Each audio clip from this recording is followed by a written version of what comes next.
Hi there, Calling Up community. This is Claudia Alick, and I am doing a couple of things with these videos.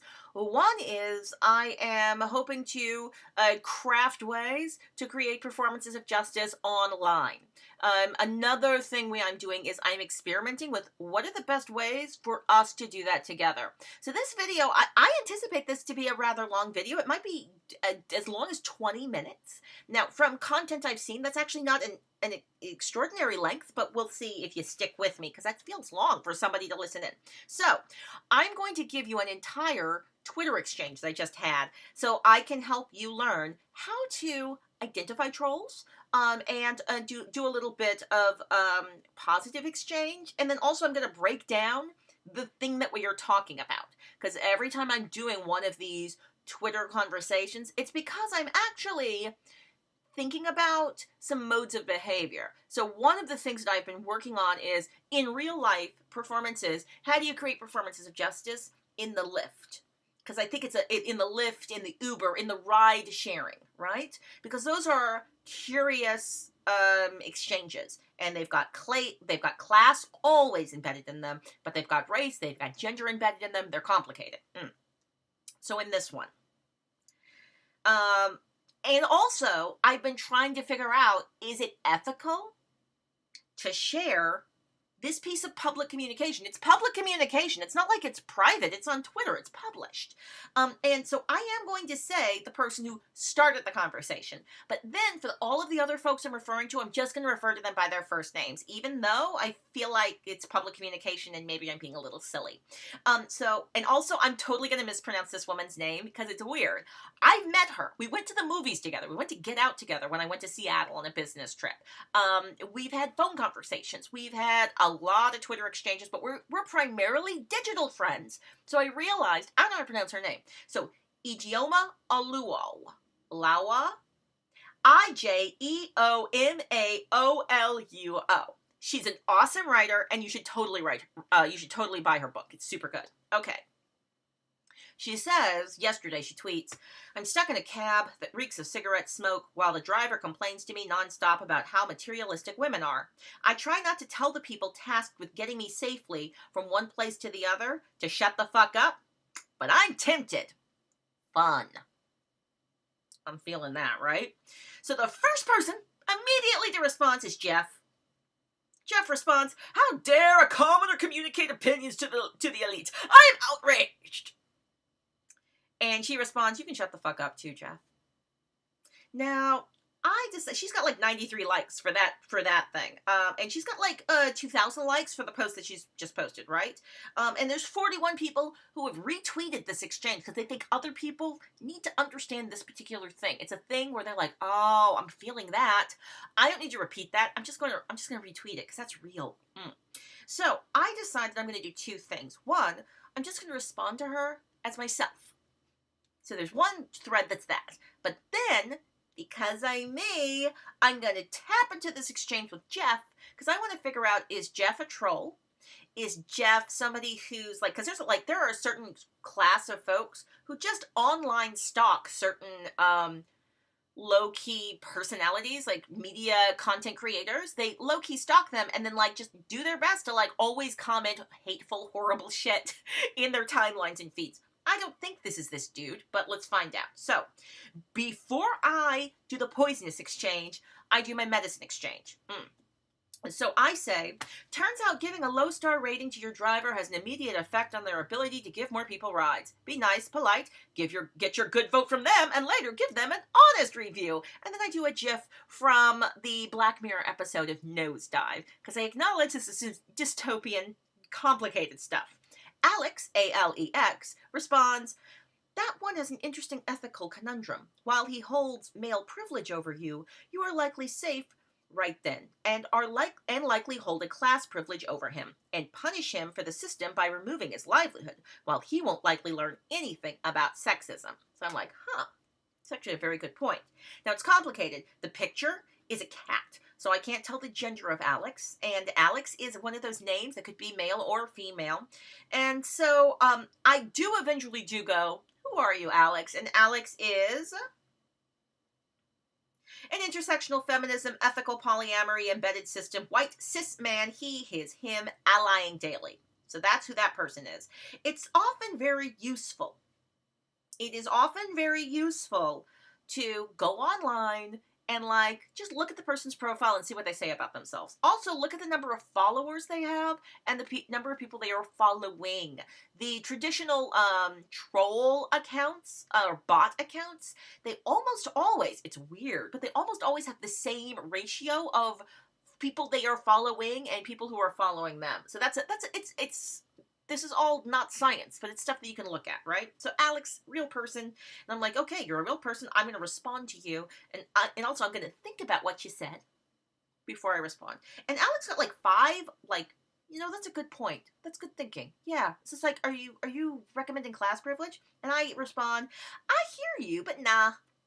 This sounds like the type of low-key safe harassment women often are forced to absorb. It's made for a terrible ride. I suggest she give an honest review in writing. The app gives the option so he'd learn. Because that's the truth. The nice thing about the Lyft app and the Uber app, I haven't used Juno, but if you use the app, you can literally say, you did an awesome job. The fact that you helped me with my bag to my door is what caused me to give you that $5 tip. Your car smelled, and I gave you a 5-star review, but you need to do something about that. You can actually communicate to them. It's great. And so I get 52 likes for that. So, that's a sign that the people who've been watching this are they agree. So that's what the likes tell us, that a certain number of human beings who are involved in this conversation are yeah. To a certain extent, a like is somebody being right? It's a nonverbal, low-key safe harassment is a real thing. Emoticon, emoticon, emoticon. Low-key safe harassment is a real thing. Because that's completely a thing I made up, low-key safe harassment. But isn't that it is? The person named Rook says, also, this isn't just ignorant sexism. He knows that he is going off about how women are to women. He may not grasp the dynamics of a captive audience or participating in a system that forces women to absorb low-key aggression all the time, fine. But he knows that it's rude/unkind. That's real.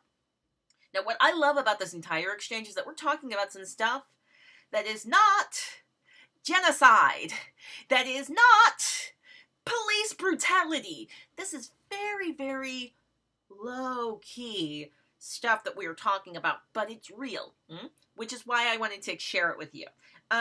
So I go back and here's somebody's so I go back and decide I'm going to respond to the troll. Now here's the dangerous thing about responding to a troll. I responded so well, apparently, that he deleted his stuff. He got mad and he deleted it, which is frustrating. So what I have to do now is, luckily, thank God, one person liked my reply in enough time before he had deleted his, because I actually couldn't find it. I did this reply when I was out in the world. I was just out in the world donating clothes, because I'm just giving away everything I own. It is the best thing I've ever done in my life. I love it. So Jeff says, how dare you, a commoner, communicate opinions to the elite? I'm outraged.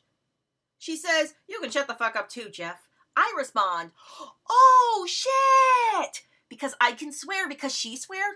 I don't usually swear in tweets. I don't know what it is, because I swear in real life. But I don't usually use a language like that in my tweets. And I think it's because I'm aware that it's public speech, and it's published public speech, which means, and it's not only published speech, it's published speech that I can't control. So I don't know what eyeballs will be watching this, and I was raised a certain way, which means I've been enculturated to do some stuff that's about policing my own language. So that's real. So I feel really free, because my friend has been dropping the F word with awesome power. And so I say, oh shit! The ability to take a lift makes you elite? Right. Because if you can afford to pay others for labor, it means you're part of the upper class. You fancy lady. I bet you sometimes have food delivered. Or even fancier, have folks come fix your plumbing for you. Woo! So I get about 10 likes for that, because I'm being stupid. And that was the point. For me, I was oh, I could just let this go. I could leave her exchange, because her response was good. But, honestly, am I being honest with myself? That's me baiting Jeff, saying, hey, Jeff, talk to me. I'll talk to you. You obviously want to talk about this. I will exchange with you. So Jeff responds. Now, unfortunately, Jeff deleted his response. So I'm just going to have to tell you what I remember from his response. That was a tweet, so it is me remembering just a couple of sentences. So he said he felt like I was doing like an I got you thing. So he's just like, oh, nice try. He said, nice try. I'm not talking about elite as in labor exchange. I'm talking about intellectual elitism. And somebody who has a service job should be allowed to share their opinions. And I'm like, interesting. So I take a moment and I meditate and I think on it. Because I'm like, is he right? Like, is it inappropriate and classist to be a passenger in a car and have the person who's driving the car be saying negative things about all of the people in who are part of your community, being like, your community sucks in these ways? Am I not allowed to be like that? That feels bad. Don't do that. Is that me being like classist? You know, like, I don't know, right? So I meditate on it and I'm like, I don't think so. In the meantime, while I'm thinking about it, other folks respond. Dude, your recent timeline is just complaints and critiques of goods and services. I'm not sure what that's about. Cat. It looks like the picture looks gendered female. The name is Catherine. And the face is like, and the emoticon is like this. Now, I've gone to Jeff's thing, and I actually didn't see. Like, in fact, actually, here, let me do this right now, since we're doing this. Let's go to Jeff's thing, because, again, I did this first. I clicked on Jeff's thing before I responded. Jeff, veteran, dad, bicyclist, web mechanic. It's a cute way to say it. And Chili Up Tuesday enthusiast. And that got me thinking about chili, so I'm totally having chili for dinner tonight. Thanks, Jeff. Now, Jeff has about 466 people that he is following. He has about 71 followers. The first thing he has on here is a retweet he did a day ago from Robert Reich. He has Michael Moore. He's talking about illustrations about Dave Barry. He has something that he did that was like a really bad GIF joke about CSS. So I go, oh, you're a real person. You're not a troll. Now, I don't know if you're somebody who is currently involved in trolling behaviors, but for me, just scanning this, I can go, you are an actual human who's a real person. Now he does have conversations, like I see him making a Howard Dean joke here at the top. Yeah, so I can tell he's a real person, and in some ways I go, oh, you probably didn't vote for Trump, but chances are we will not agree on everything, especially we're not agreeing in this exchange, huh? Because you decided that you're like, hey, black woman, how dare you speak out about this thing? Oh gosh, this is so annoying. Every time I go to his page and then go back to the exchange, it goes back to pretending that he didn't have anything. All right, now I'm back. Jonah says, Jeff is just a troll, and you can tell by his TL he's not too fond of these modern women who dare to have thoughts about sexism or anything actually. He's best muted so he can return to the irrelevance he has always known and will always know. Now, I don't think that's true. Now that I've gone to his thing and I've looked at it, I'm just like, well, that doesn't look like the kind of discourse you're doing on this platform. And then the next response, he also deleted. And I think it was, if I recall correctly, it was him being like, I'm not a troll, and you know what, fine. If you don't want me to talk, I'll just ghost. Which is weird that he deleted that. Because I'm like, why did you delete you saying because like oftentimes that's how these exchanges take place. Person A says this to the world. Person B says this to the person. Person A is like, I'm mad at you trying to invalidate the thing that I just said, so blah, blah, blah, blah. Other people join in and amplify, generally supporting the person who is the person who started the conversation. It's just like, affirm my shit. I just said another swear word. Oh my gosh. I was not expecting to like have one of these videos have so many swear words. I've had 4 so far. Okay, so generally that's how these exchanges go. And then they end with the person who's been like, you know what? Fine, I'm out. Now, sometimes they're saying they're tapping out because they recognize that they're wrong and that there's no arguments that they can make. Sometimes they're tapping out because they're like, I don't want to talk about this anymore. Please stop replying. Please stop continuing the exchange. So when he said that, I had to respond. Because I was like, no, honey, you don't get to do that. You don't get to have this exchange, claim victimhood, and then stomp off in a huff. That's not how it works. So I respond. And also, I'm actually interested in the conversation we're having. So I responded with, a woman is trapped and dependent in a car with someone who is saying negative stereotypes and low-key harassing. But it's intellectual elitism if she expresses discomfort or suggests that male supremacist behavior is inappropriate, aka he thinks you're acting too smart. And then I have a gif of that of the guy from Blackett, and he crying because I'm like, isn't that how it's happening right now? Like, are you in your feelings? I don't know. It's not kind. It's not kind. And I posted that, and Jeff deleted his last two things. Here's the thing, though. Jeff left the first one. So my question is, did he delete what he said because he felt it made him look bad? And was concerned like, oh, I've just said something that could be shared with others and endanger my ability to tell stories about myself in the world about being a good person. And perhaps there would be negative repercussions if people saw that I do things like this to other people. But I actually don't think that the level of discourse he did rose to that level. Like, I didn't feel like he was doing that kind of exchange. This was all, you know, to a certain extent, it's all microaggressions, right? It's all very low key. But I'm glad that we had the exchange. But I'm disappointed that he deleted his stuff, and I'm really disappointed he tapped out.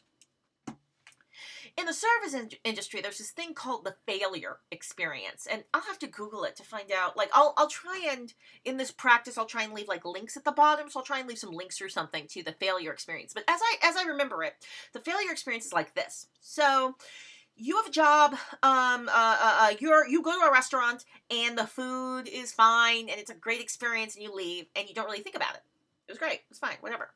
But you go to this place to have your food, and what you asked for is not what you got, or perhaps something negative happened, like something was spilled, or your chair isn't right. Whatever it is, something is failing.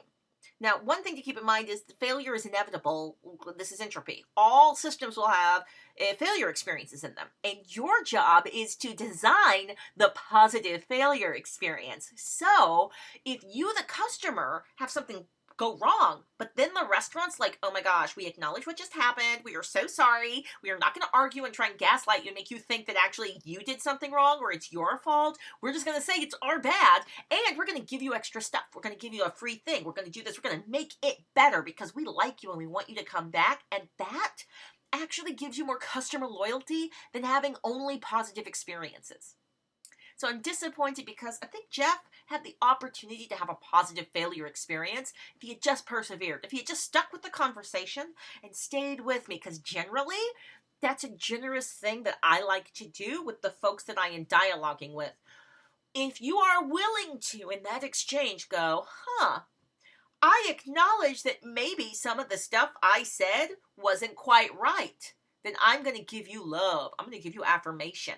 And also, frankly, it makes you look better. Like, the exchange right now doesn't make Jeff look good. Jeff looks bad in this exchange because there are two places where he deleted what he said. And those deletes, those tweets deleted, are even worse. But also, it's annoying because I know that I can see that, so it looks terrible. But what are other people seeing? Other people are just seeing, white dude said a thing. A whole bunch of women just attacked him and said, like, that's not what happened. White dude just said a thing, woman said a thing. White dude said the thing, woman said the thing. Woman said the thing, dude said the thing.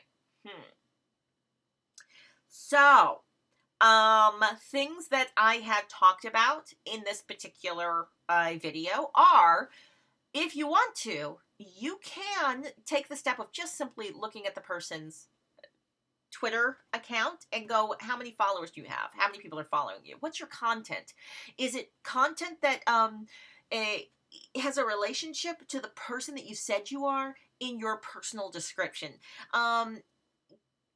are you a person in the world having conversations, or are you a political operative? These things are generally rather readable. You can kind of tell. You can tell. I will be doing some other videos that are about really identifying trolls, really identifying bots. I will say this.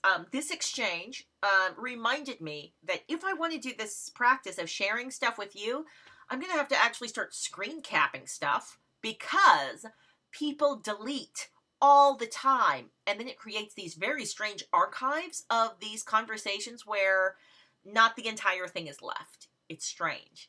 Okay, so I'm excited to see if anyone actually watches this and gives a response. And thanks for joining.